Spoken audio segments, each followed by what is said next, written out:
ആ സാധനങ്ങളൊക്കെ ഇടയ്ക്ക് വെക്കണാവേ.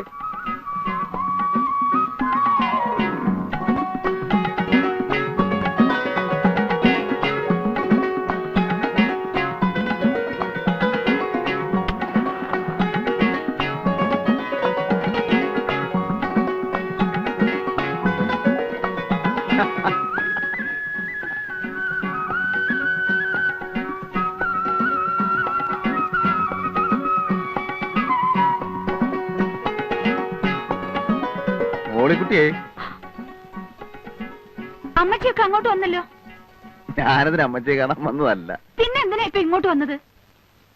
ഞാൻ സത്യത്തില് പെരുന്നാളിന്റെ അന്ന് തുടങ്ങി, അല്ല ആദ്യം ഞാൻ വേദപാഠ ക്ലാസിന്റെ അവിടെ വെച്ച് കണ്ട അന്ന് തുടങ്ങി മോളിക്കുട്ടിയെ ശ്രദ്ധിക്കുന്നു. എന്റെ മനസ്സിലുണ്ടായിരുന്നു ഒരു പെണ്ണ്, പക്ഷെ ഞാൻ അവളെ കണ്ടിട്ടില്ല. ആദ്യമായിട്ട് കണ്ടുവെന്ന് തോന്നിയത് അന്നാ. നിനക്ക് വേണ്ടിയാ ഞാൻ ആ പള്ളിയിൽ അടിപിടി ഉണ്ടാക്കിയത്. നിന്നെ രക്ഷിക്കാൻ വേണ്ടിയാ ഇപ്പൊ ഇവിടെ താമസിക്കുന്നേ. അത് നിന്നോടുള്ള ഇഷ്ടം കൊണ്ടാ. അനാവശ്യം പറഞ്ഞാലുണ്ടല്ലോ ഞാൻ എന്റെ അപ്പച്ചനോടും.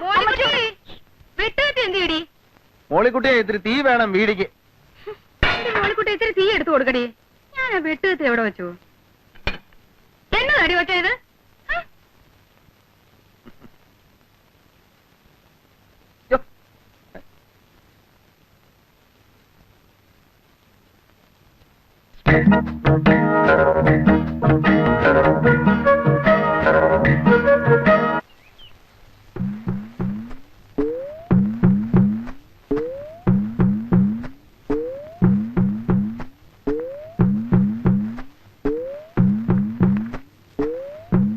ഈ പ്രിൻസിപ്പൽ കുഞ്ഞച്ചൻ സാറിന്റെ വീടല്ലേ ഇത്? നീ ഏതാ? ഞാൻ പിന്നെ ഇത് എന്താ അവിടെ ഒരു ശബ്ദം? അതെ, ഇച്ചിരി തേന മലന്തേൻ. ഈ ജയിലിൽ സിമന്റ് തറയല്ലായിരുന്നു. ഒരു 3-4 കൊല്ലം അങ്ങോട്ട് കഴിഞ്ഞപ്പം വാദത്തിന്റെ ഒരു ഇളക്കം. അപ്പൊ എന്റെ കൂടെ ജയിലൊരു വൈദ്യുണ്ടായിരുന്നു. പുള്ളിയും ജീവപര്യന്തവാ. ഇറങ്ങിക്കഴിഞ്ഞാ ഉടനെ തേനും ചെറുനാരങ്ങയും ചേർത്ത് കഴിച്ച വാദത്തിന് ഫസ്റ്റ് ആണെന്നാ പറഞ്ഞത്. വാദത്തിന് ഇതൊക്കെ മതിയില്ലേ? ആർക്കറിയാം ഇതൊക്കെ? എടാ കുരുത്തം കെട്ടവനെ വിളിച്ചു കൂവിയാണാടാ കൊണ്ടുവരുന്നത്. ഇത്രയും വലിയ കൊടിമൂത്ത ചട്ടം പേടിച്ചിട്ട് കള്ളു കുടിക്കണമെങ്കിൽ അത് പാത്തം വന്നിങ്ങാന്ന് ഞാൻ അറിഞ്ഞ. കൊണ്ടുവരടങ്ങാൻ ഓ.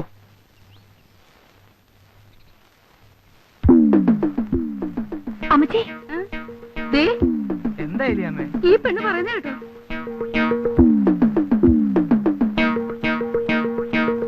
കുഞ്ഞച്ചാ, അതെ, വാദത്തിന് വൻതേനും കുറുന്തോട്ടിയും പിന്നെ ഇളങ്കള്ളും കൂടെ ചേർത്തിട്ടൊരു ഒരു അല്ല, ഈ ഇളങ്കള്ളിനകത്ത് കുറുന്തോട്ടിയും കൊട്ടൻ ചുക്കാതിയും കൂടെ ചേർത്തിട്ട് വേറൊരു തരം മതിയടാ. കുഞ്ഞച്ചോ, കുഞ്ഞച്ചനെ എവിടെ കയറ്റി താമസിപ്പിച്ചു എന്നുള്ളതും ഞങ്ങളൊക്കെ നന്നായി പെരുമാറുന്നു എന്നുള്ളതും നേര് തന്നെയാ. കെട്ടുപ്രായമായ പെൺകൊച്ചുങ്ങളുള്ള വീടാ. നേരം വിളക്കുകയും അത് ഞായറാഴ്ച ദിവസം ഇവിടെ ഇരുന്നെങ്കിൽ കള്ളുപിടിക്കാനൊക്കെ അല്ല ഉള്ളത് പറയാമല്ലോ. അല്ല ചേട്ടത്തി, അല്ലല്ല, ഞാൻ പറഞ്ഞേക്കാം, ഇത് ഇവിടെ പറ്റിയല്ല. ഇരിക്കി. അല്ല നീ ഇത് എന്ത് ഭാവിച്ചാ? ചേട്ടാ ഉള്ള കാര്യം പറയാമല്ലോ. ഇത് വാദവുമല്ല വൻതേനുമല്ല കൊട്ടൻ ചുക്കാതിയുമല്ല, കള്ള. ശീലിച്ചു പോയി. ഞായറാഴ്ച ആവുമ്പോ കുടിച്ചു ബോധം കെട്ട് കിടന്ന് ഉറങ്ങും. നിനക്കപ്പം പള്ളിപ്പോക്കും കുർബാനയൊന്നും ഇല്ലടാ. അതിന്റെയൊക്കെ പ്രായത്തിൽ ഉപദേശിച്ചു തരാൻ വല്ലവരും വേണ്ടേ? എനിക്കൊന്നും നന്നാകണമെന്നുണ്ട്. ആത്മാർത്ഥമായ ആഗ്രഹം കൊണ്ട് പറയുക. ചട്ടമ്പിത്തരവും നിർത്തി എല്ലാം നിർത്തി ഈ ഗ്രാമത്തിലേക്ക് പോകുന്നതും അതിന് തന്നെയാ. പക്ഷേ ഒന്ന് നിയന്ത്രിക്കാൻ ആരെങ്കിലും ഉണ്ടെങ്കിൽ ചിലപ്പോ ഇതൊക്കെ അങ്ങ് നിന്നു പോകും ചേട്ടാ. നിനക്ക് നന്നാവണമെന്നും കുണം പിടിക്കണമെന്നും ശരിയായ ആഗ്രഹം ഉണ്ടെങ്കിൽ നിന്നെ ഞാൻ തന്നെ കൊണ്ടുപോയി സംസാരിപ്പിക്കാം.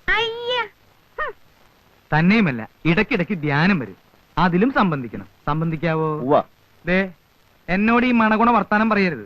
ചെയ്യാമെന്ന് പറഞ്ഞാൽ ചെയ്തിരിക്കണം. ദൈവത്തിന് മുമ്പിൽ തട്ടിപ്പ് കാണിക്കരുത്. ഇല്ല, ഞാൻ കുമ്പസാരിക്കാം, കുർബാന കൈക്കൊള്ളാൻ ചേട്ടന്റെ ഉപദേശം അനുസരിച്ച് നടന്നോളാം. ദേ, ഇപ്പൊ ഈ തെറ്റിന് മാപ്പ്. നിന്റെ പാപങ്ങളെല്ലാം ദൈവത്തിന്റെ പ്രതിപുരുഷനായ പുരോഹിതനോട് പറയൂ കുഞ്ഞച്ച. യഥാർത്ഥമായ പശ്ചാത്താപത്തോടും അനുതാപത്തോടും കൂടി നീ പശ്ചാത്തപിച്ചാൽ ദൈവം നിന്നോട് ക്ഷമിക്കും. 10 കൽപ്പനകളിൽ എന്തെങ്കിലും നീ ലംഘിച്ചിട്ടുണ്ടോ? 10 കൽപ്പനകളെന്ന് പറയുമ്പോ നീ മോഷ്ടിച്ചിട്ടുണ്ടോ? മാതാപിതാക്കളെയും ഗുരുജനങ്ങളെയും നീ ബഹുമാനിക്കാതിരുന്നിട്ടുണ്ടോ? മാതാപിതാക്കളില്ല, അനാഥ മന്ദിരത്തിലാ വളർന്നത്. പിന്നെ എടുത്തു വളർത്തിയത് അത്. അപ്പോ അദ്ദേഹമാണല്ലോ നിന്റെ പിതാവെന്ന് പറയുന്നേ. ആ പിതാവിനെ നീ നിന്ദിച്ചിട്ടുണ്ടോ? നിന്ദിച്ചിട്ടുണ്ടോന്ന് ചോദിച്ചാ വാക്കുകൊണ്ടോ മറ്റോ? വാക്കുകൊണ്ടൊന്നും നിന്ദിച്ചിട്ടില്ല. പിന്നെ അങ്ങേര് കുരിശും തൂക്കിയിട്ടുള്ള പ്രാർത്ഥന വന്നപ്പോ ഒരു കല്ലെടുത്തെറിഞ്ഞു, തല പൊട്ടി ചോര വന്നു. അങ്ങനെയാണ് ആദ്യമായിട്ട് ദുർഗണ പരിഹാര പാഠശാല ചെന്ന് പെടുന്നത്. പിന്നെന്തൊക്കെ പാപങ്ങളാണ് നീ ചെയ്തിട്ടുള്ളത്?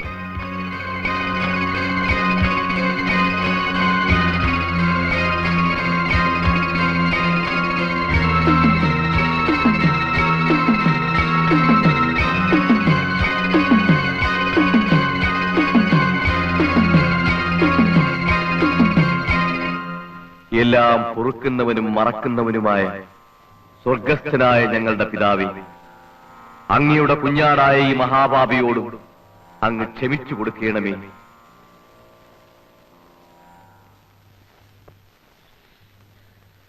കുഞ്ഞച്ചൻ ചേട്ടാ, ചേട്ടന് എന്നെ മനസ്സിലായോ? എന്നെ തല്ലിയവരെയും ഞാൻ തല്ലിയവരെയും ഞാൻ മറക്കത്തില്ല. എന്താ പ്രശ്നം? അഡ്മിഷന്റെ ആവശ്യത്തിനാണെങ്കിൽ സീറ്റുകളെല്ലാം ക്ലോസാ. ഞാൻ മാനസികമായി അങ്ങേറ്റം തകർന്നിരിക്കുകയാണ്. ആണല്ലോ.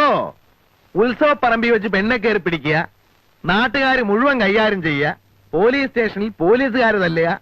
മനസ്സിന് മാത്രമല്ല ശരീരത്തിനും അസുഖം ഉണ്ടാവുന്ന ഇടപാടാ. സത്യത്തിൽ ഞാനെന്ന് കാഞ്ഞിരപ്പള്ളി പാപ്പന്റെ ആൾക്കാർ മോളിക്കുട്ടിയെ വളയുന്നത് കണ്ടു. ചേട്ടനും മോളിക്കുട്ടിയെ നോട്ടമിടുന്നത് കണ്ടു. പെരുന്നാൾ ആളിന്റെ ഇടയ്ക്ക് അവൾക്കൊരു ഉപദ്രവം ഉണ്ടാകണ്ടെന്ന് വിചാരിച്ച് ഞാൻ മെല്ലെ പിന്തുടർന്നതാ. പിന്നെ ജിമ്മി ആൾക്കാർ അവളെ ഉപദ്രവിക്കുന്നത് കണ്ടപ്പോ സത്യം പറയാം, എന്റെ അമ്മ സാക്ഷിയായി പറയാം, ഞാൻ രക്ഷിക്കാൻ ഓടി വന്നതാ. പക്ഷെ നിങ്ങൾ എല്ലാവരും കൂടി തെറ്റിദ്ധരിച്ച് എന്നെ. അയ്യോടാ, അമ്മയല്ല താൻ അമ്മുമ്മയെ കൊണ്ട് ആണായിട്ട് പറഞ്ഞാലും ശരി, ഞാൻ വിശ്വസിക്കത്തില്ല. ഞാൻ ഇതൊക്കെ ഒരുപാട് കണ്ടതാടോ.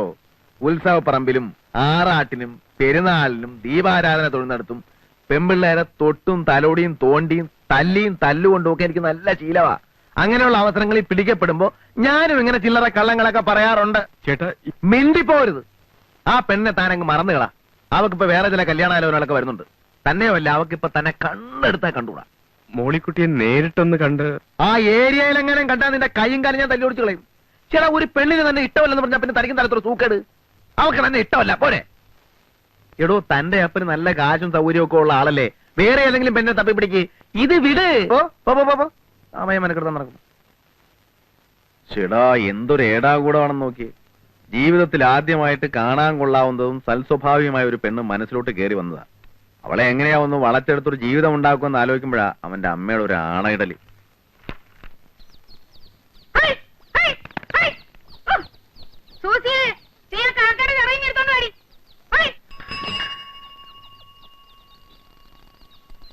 മിഖായിലിട്ടൊരു കത്തുണ്ട്.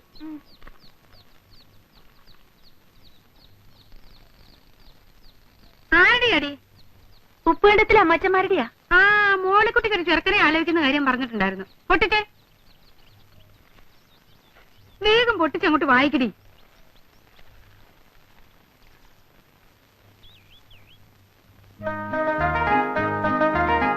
അമ്മച്ചി, ദേ ചെറുക്കനും കൂട്ടരും ബുധനാഴ്ച വരുന്നു. ബുധനാഴ്ച എന്ന് പറയുമ്പോ ഇന്ന് ചൊവ്വ. എന്റെ പാറമാധവൻ നാളെയോ?